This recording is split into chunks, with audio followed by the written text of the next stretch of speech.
lovely lights. My name is Chastity, aka the Luminary Luna Beams. I want to welcome you to my channel. If you're new, welcome. And if you're a returning subscriber, welcome back. You always brighten my day. So today I have some Q&A information for you.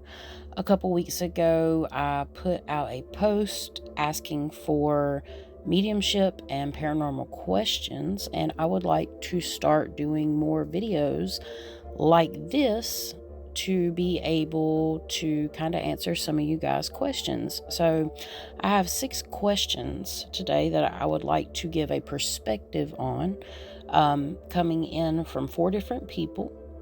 And I do appreciate you guys participating, and I hope that I can give you some information and or validation related to your questions.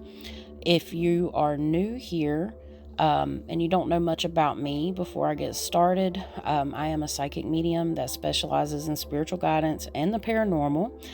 And I've been doing this for about 4 years now. And I also have a podcast that I host alongside of Emily the Fine Art Medium, where we take a deep dive into basically the paranormal and psychic abilities.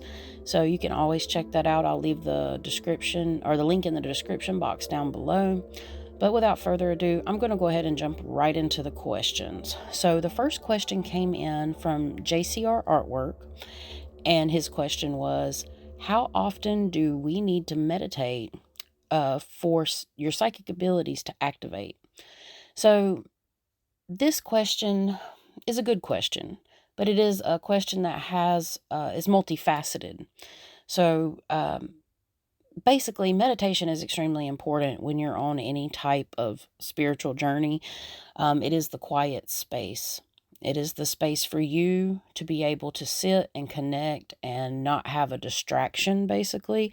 So you can start to learn how to differentiate information that you're receiving from spirit versus information that's just going on around you.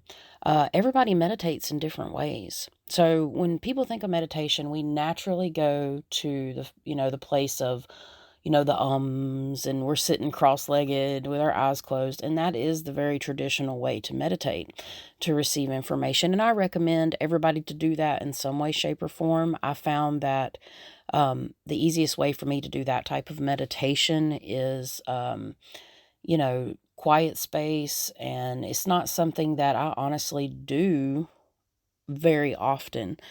When my intuitive gifts started kicking in, it basically came to me when my life slowed down.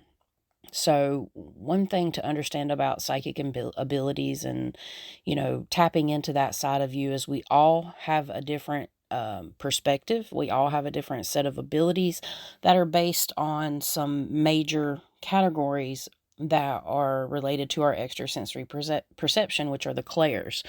So this information and the way you meditate and everything to activate your psychic abilities will depend on several factors related to your extrasensory perceptions that are suited for you. We all have natural born intuitive gifts. Another thing is wherever you're at in a point in your life, like my gifts didn't start to kick in until my life slowed down. And that happened to be around COVID. And that's when I just naturally started meditating and listening, because I had a lot more time to myself. So when my life was busy and I was working at least one job and, raising when my children were younger, there's a lot of responsibility that goes into that. That's just my example. But when COVID hit and we went into lockdown, I had more time to spend time with myself and meditate in many ways. So basically, meditation doesn't have to just be like sitting, and visualizing with your eyes closed. People meditate through writing. They meditate through drawing. They meditate through listening to music. They meditate by cleaning. Like, there's so many different ways to meditate and to actually connect with spirit. But traditional meditation can be very, very beneficial. Some people like the type of meditation where it's guided, which I do recommend to start out with, because that's a visualization process. But if that doesn't work for everybody, some people just like to do it on their own. But if you want a number of how often you should meditate, that's also really hard to say. It just depends on the person. I would recommend doing a brief meditation every day and setting up a routine where, you do like maybe a big meditation at least once a week. But every day you should take a little time on your spiritual journey to center and ground yourself. Grounding is so very important for meditation, and you can do this in a multitude of ways. I like to go outside, take my shoes off, and literally put my bare feet on the ground in the grass. I'm fortunate enough to have space to do that. I understand everybody lives in different places and stuff. And, if you're in a bigger city, it might be a little more challenging to do this, but to literally like clear out my energy through grounding. So I'll go outside barefoot, stand in the grass, and I'll send everything that, is just residual, sticky, no longer serves me down to the earth to regenerate and pull back up in the nice, clean earth energy to ground myself. And then you can meditate better in any way, shape, or form you see fit. Sometimes I meditate just by zoning out to a video, and I'll start receiving information. And I think a lot of us actually receive intuitive information through things that we kind of just disassociate from. Disassociation is a form of meditation. But a number of times truly is up to you and how comfortable you are and where you are in your spiritual journey. But if you wanted a set number, I would say ground yourself every day. Pay attention to your thoughts. I'm going to actually talk a little more about the difference between intrusive thoughts, your own thoughts, and what I call divine whispers. It's just 3 terms I came up with a couple years ago that kind of helps describe this, and I'll get a little bit more into that with one of the questions at the end. But again, meditation is extremely important, but it doesn't always have to be like you sitting down with your eyes closed and visualizing. It can come in many forms. And, to activate your psychic abilities, one of the most important things to learn is what your extrasensory perception is. Everybody has their own set. And that's something that I help people with. I do have a service where I use your astrology and different information, and I help people determine what their natural born, what they're geared towards, their natural born intuitive gifts based on astrology, and also my spiritual connection, because a lot of times spirit will come through, and it could be a relative or it could just be my guides. And I help people develop like a game plan, and everybody that I've done this for so far actually raves about it, and they've actually started to grow more spiritually. So I would highly recommend, if you're interested, to email me at the Luminary Luna Beams at Gmail, or Luminary Luna Beams at gmail.com. And I have a brochure, and I could give you a little more information there. But yeah, meditation, super important. You can do it many ways. Also, auto writing. Another thing about of activating your psychic abilities is practice. So definitely you need more than meditation to really get it going. And sometimes it just comes naturally. Like, if it's not part of your path right now, you can have it consciously there, and you'll consciously develop it. And then one day it might just all hit you in the face. Like a lot of people, when you go through a spiritual awakening, and bam, you're dealing with stuff that you can't really understand. It takes time to integrate and process, and that is a part of this too. So auto writing's a great way, or even like testing your own intuitive abilities through auto writing by practicing with cases that have been solved. Like sometimes I've done that just to practice, and even going on different groups on Facebook and stuff. Like there's different tarot groups that'll allow people that aren't like a part of their group. Well, you have to be a part of the group, but where you can go practice and do like readings, intuitive readings. That's how I practiced at the very beginning for my intuitive readings, where I didn't use cards or anything for validation. I just channeled all the information in. And once I got the validation, it gave me confidence. So I know that was a pretty packed answer, but there's a lot to it. So I hope that was helpful, and thank you for asking. So the next question I have is from West of the Full Moon. And that question is, a mediumship, because I asked for paranormal or mediumship, and this is a mediumship question. And this person asked, are you actually able to talk to people that have passed on?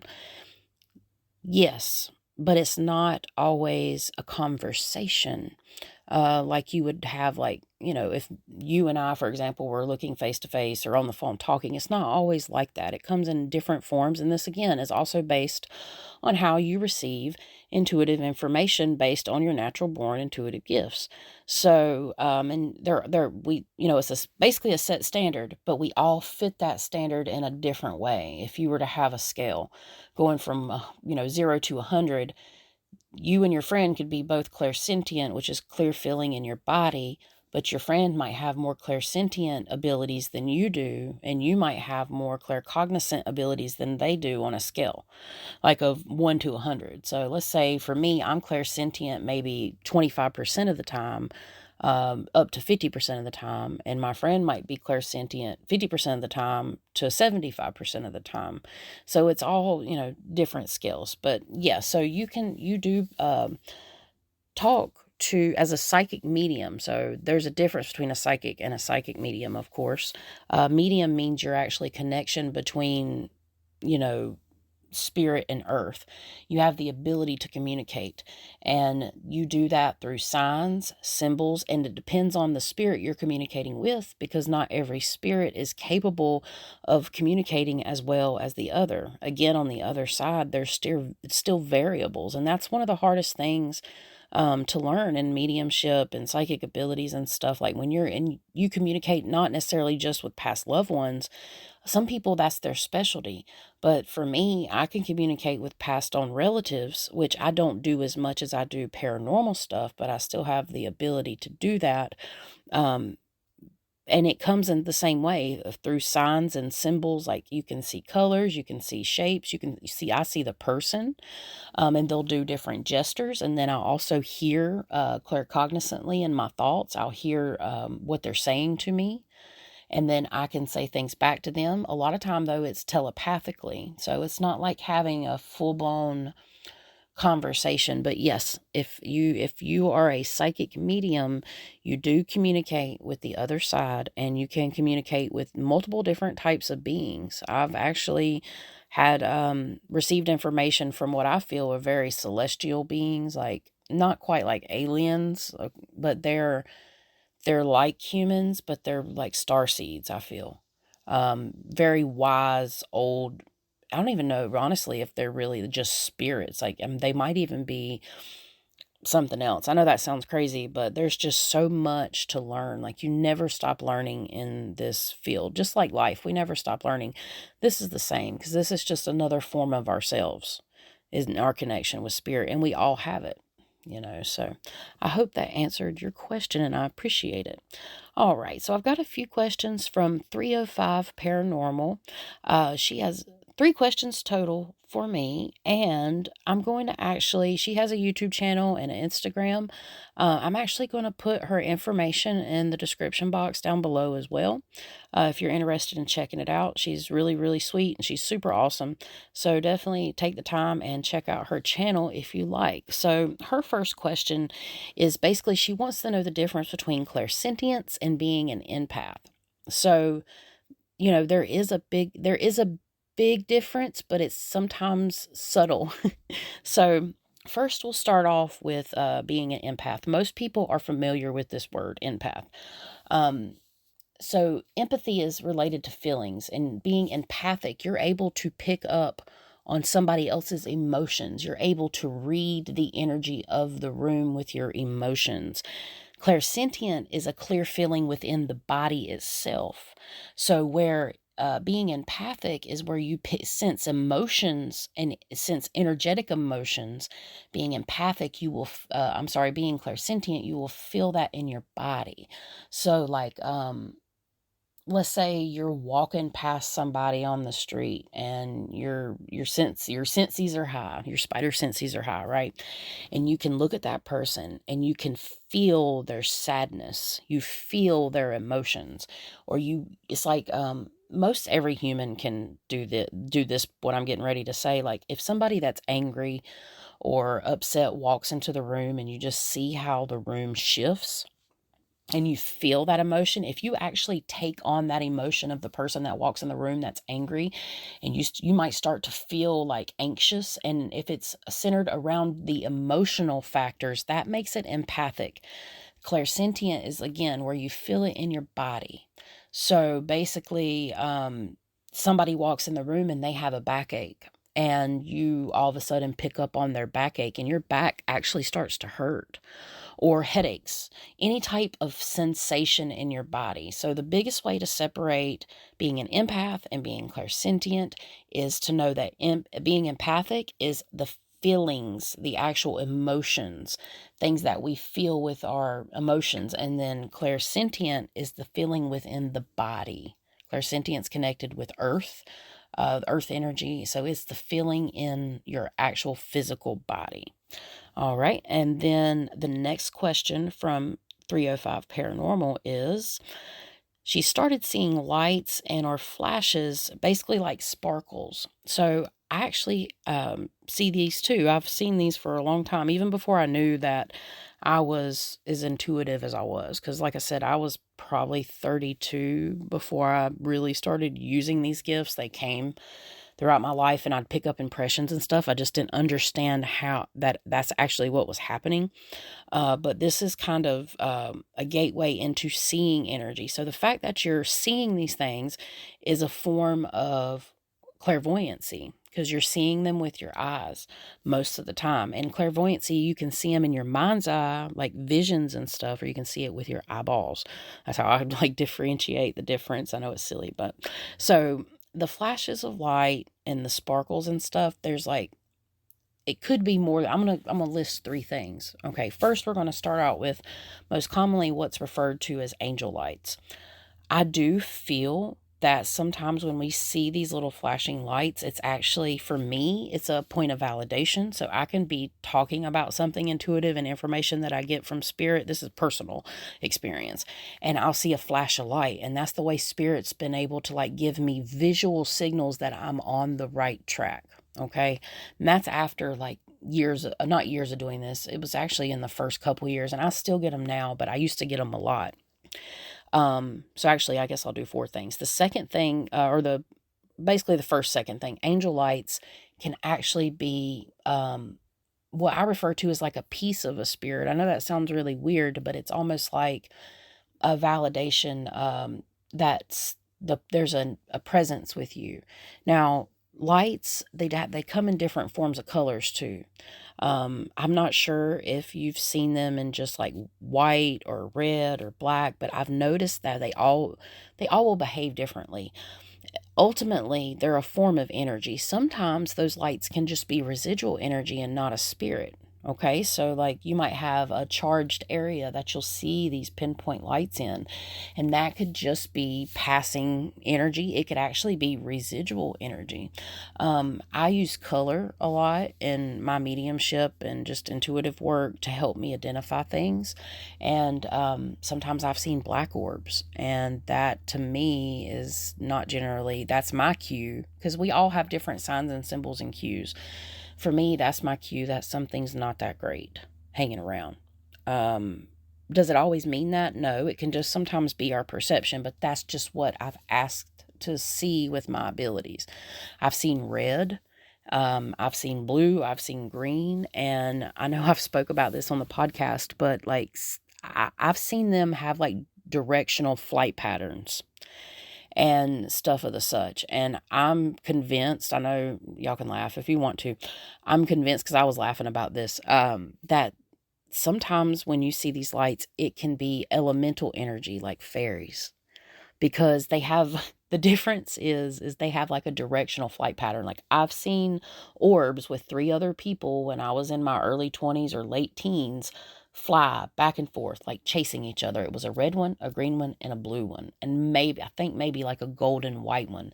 And they were like chasing each other back and forth, I mean, we watched this happen. And this was before drones, like, because this was now probably 16 to 18 years ago. I mean, they were available, but not like they are today. And like they had a directional flight pattern. But if you're just seeing the little sparkles and stuff, it's either spirit giving you validation about, something that's happening. It's residual, like floating energy, or it could be an elemental energy for sure. It really could. So also, I guess I'll tell you just a brief little story. I was about 2 months ago. I was pulling into my road where I live, and I saw a green orb that was a little bit bigger, and it actually had two pairs of legs. And I thought I was tripping, but I was like, "Oh yeah, yeah." You'll see weird stuff like that. When you start to kind of tap into your abilities, especially if you're clairvoyant, for sure. Alrighty, and let's see. The last question that 305 Paranormal has for me, she asked, let's see.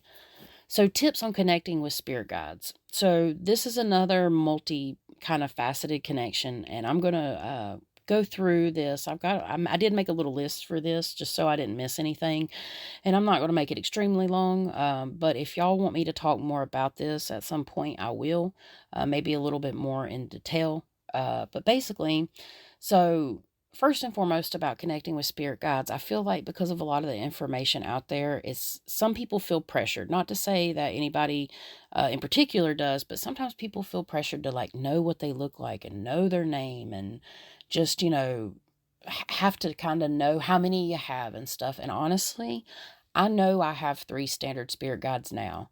I don't know what they all look like, and I mean, I don't even know their names, but I still have a super strong connection with spirit. And I just felt like it was important to say that because a lot of people really just kind of want to know. But honestly, it's about the connection that you feel with them. And a lot of times, your spirit guides will come in the form of your own, what you perceive as your own thoughts. So this is where like meditation and setting up your own parameters, because we have the ability as humans to manifest things. Therefore, we can like set up, you can grab a piece of paper and a pencil and write out a set of standards. I don't want to call them rules, but like things you abide by and you can ask spirit for. First of all. Second of all, it's super important to understand the difference again between your intrusive thoughts, your own thoughts, and your divine whispers. Now, this same principle can correlate over into like psychology, right? But we're going to talk about it in terms of mediumship. So your own thoughts are like your average normal day patterns. And yes, we fluctuate in our moods. They go up and down and stuff. And then you have intrusive thoughts. So everybody has those, but when you're connecting with spirit, sometimes those intrusive thoughts may not be your own. It's actually telepathically communicated with you through an entity or a spirit. So not only do your spirit guides have the ability to connect with you and speak with you, also good and bad things, what we, the duality of the situation, darker things can do that too. So when I've worked on cases, sometimes like I'll randomly start to get thoughts that aren't average for me out of nowhere, about myself and my personal, like, you'll never do this or you can't do that or stuff like that. Or then it even goes more directive, and I've had like darker things speak to me and tell me basically to back the F off and like talk to me about my clients and stuff like that, or situations that I'm dealing with. And I've had that happen. But when you start there's a difference between having like sadness and depression and actually having these just rando intrusive thoughts when things are going fine and you feel okay. And then all of a sudden you get this random thought. And again, this is geared towards mediumship. I'm not going to speak on psychological conditions or anything, so please bear that in mind when I say this. It's just important to differentiate the two. But then you also have divine whispers. And divine whispers is what I call our connection to spirit and our spirit guides. And that's where you start to get it's like a vibration. It's a feeling. And like you can connect with them again through auto writing. You can ask. And what I call it is opening up space. So you open up space. You can set your own like rituals or routines. I do that by personally just lighting a tea light candle, sometimes just a candle. If I don't have access to that, then I have I draw a couple little scribbles, personal, like just a personal symbol to me that pulls in spirit. And I know and I trust the fact the information that I'm getting ready to get is coming in through my guides. And when I open up space, I ask to be, surrounded. And it doesn't have to be a big grand thing. You can literally lay in your bed, you can sit at your computer, you can sit there with your notepad and ask for divine guidance and protection from your guides. Figure out your little routine you want to do to open up, and then go for it. However you want to channel it in. The best way to do it is have a piece of paper and a pencil, and start channeling in information from your guides. And when you create that open space, you're creating like a safe, secure space, and you have to trust what comes out. Don't second guess the information. Again, I will say too, understanding your own intuitive gifts, like your own set of natural born intuitive gifts. You have clairsentience, claircognizance, clairvoyance, and clairaudience, and then again being empathic. Those I add the empathic part in there. Also, you have clear smelling and clear tasting and stuff, which is part of it. Sometimes I have smells and tastes too, clairgustance and stuff of the such. Those are extrasensory perceptions. We commonly call them psychic abilities, but actually those are our perceptions. Learning our psychic perceptions and our strong suits can help us better connect to our guides. So the fact that you see orbs, 305 paranormal, you're already clairvoyant, so you may receive visions. And sometimes when you receive information from spirit, since it's not from your own thought bank, you will forget it. So again, even if it is visions, you might want to sketch it out and real fast. Like I do that really fast. I'm not extremely artistically talented. If I try, I'm okay, but I'm not anything amazing. But I still will sketch out my vision sometimes, even if it's just simple, and I'll write down how I feel about it. That's super important. And you can test that too. You can do this again, kind of like what I was referring to in the first question. You can kind of test it out with friends. You can find groups online, because all that information is coming in from spirit.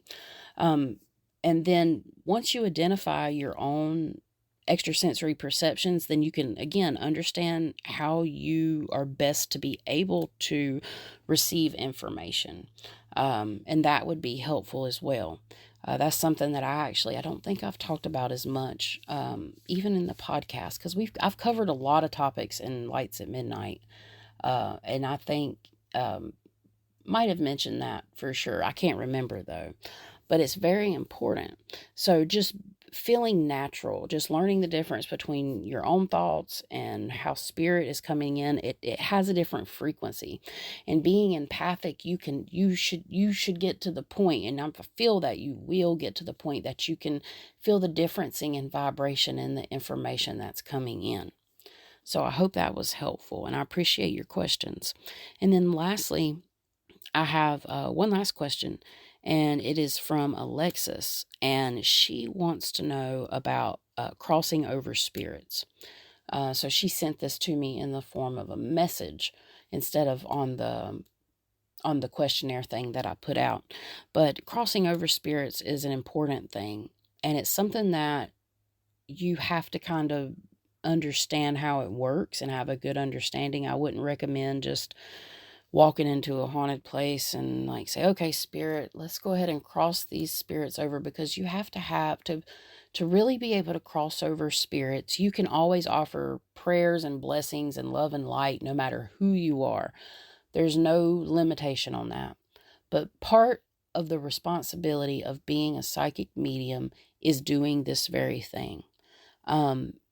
Having the gift of connection is so important.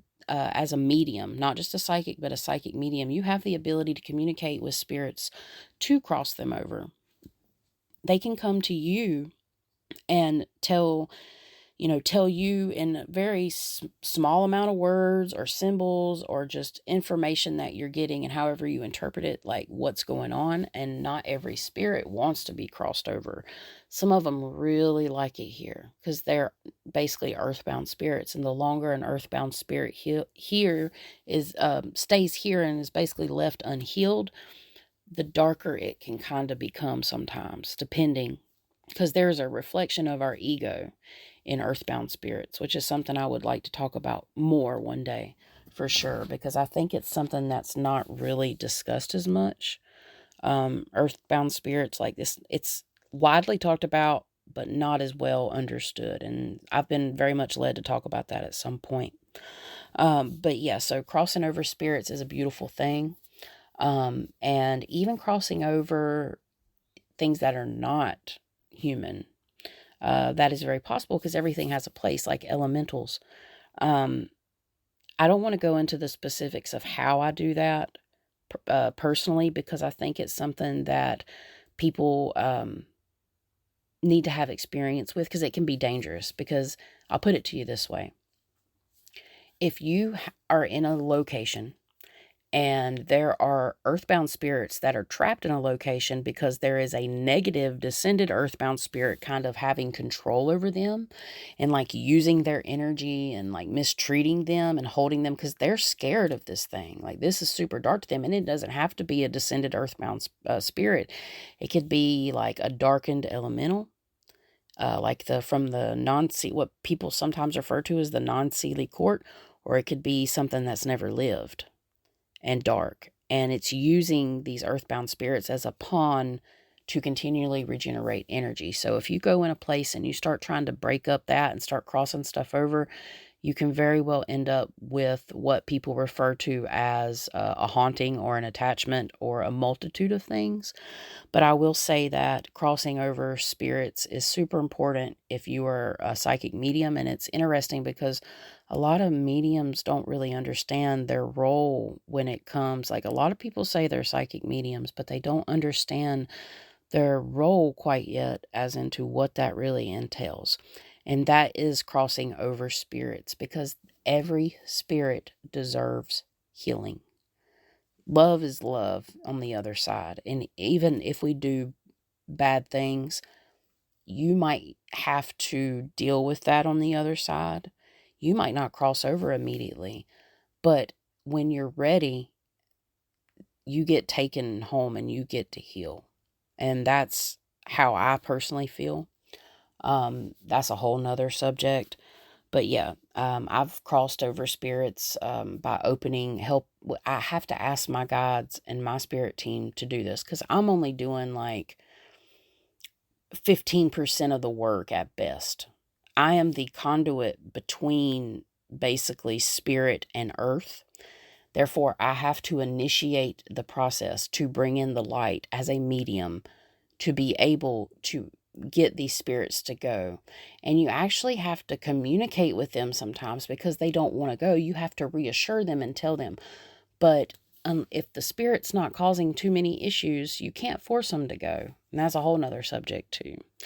But yeah, so pretty much that is the questions that I have for today. And I hope that you guys were able to take something away from it. I do appreciate everybody that wrote in. And if you have a question that you would like answered about mediumship, paranormal guidance, even astrology. Actually, I did have a question come in about astrology, but I think I might have to make a separate video on that about the overview of astrology. So I did not forget you, but it's just too long to put in this video this time. So I'll definitely get around to that soon. But yeah, if you have a question that you want to ask and kind of keep this train rolling, I would love to do another video like this. You can always leave it, in the comments, or you can always message me, however you want to do it. You can just search the Luminary Luna Beams and you can find me on Google. You can find all my socials and stuff. And of course, I'll have them in the description box below. And I did want to take just final words. I was supposed to have this out a little sooner, but I normally don't share this type of information publicly, but I have been dealing with some medical issues that I've had to take care of lately. So I'm a little behind on a lot of things that I would like to bring to you guys. Like, I do have so many topics written down that I want to share, and I'm going to do my best to start getting that out in a more regular intervals. But I ask for my subscribers, new and old, to please bear with me as I navigate through some new waters in my life.